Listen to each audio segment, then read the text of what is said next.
Lunch பாக்ஸுக்கு சிம்பிளாக ஒரு கீ ரைஸ் ரெடி பண்ணிடலாமா? அதுக்கு ஒரு குக்கரில் எண்ணெயும் நெய்யும் சேர்த்துக்கோங்க. இது கூட சீரகம், ஹோல் கரம் மசாலா ஐட்டம்ஸ் எல்லாமே ஆட் பண்ணிக்கோங்க. அதுக்கப்புறமா ஒரு வெங்காயம் நல்லா வதக்கிக்கோங்க, ஸ்லைஸாக கட் பண்ணிவிட்டு.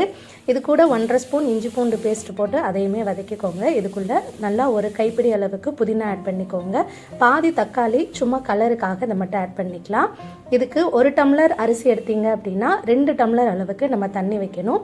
அதில் பாதி தேங்காய் பாலாக எடுத்துக்கலாம். 1 டம்ளர் தேங்காய் பால், 1 டம்ளர் தண்ணி, அந்த மாதிரி கணக்கில் எடுத்துக்கோங்க. நான் 2 டம்ளர் அரிசிக்கு ஏற்ற மாதிரி எடுத்திருக்கேன். உப்பு போட்டு நல்லா கொதி வந்ததும் ஏற்கனவே ஊற வச்சிருக்க அரிசியை இது கூட சேர்த்துக்கலாம். கடைசியாக கொஞ்சம் நெய் மட்டும் விட்டுட்டு குக்கர் மூடி வச்சு ஹை ஃப்ளேமில் 2 விசில் வச்சு எடுத்துக்கிட்டோம் அப்படின்னா சூப்பரான கீ ரைஸ் ரெடி ஆயிடுச்சு.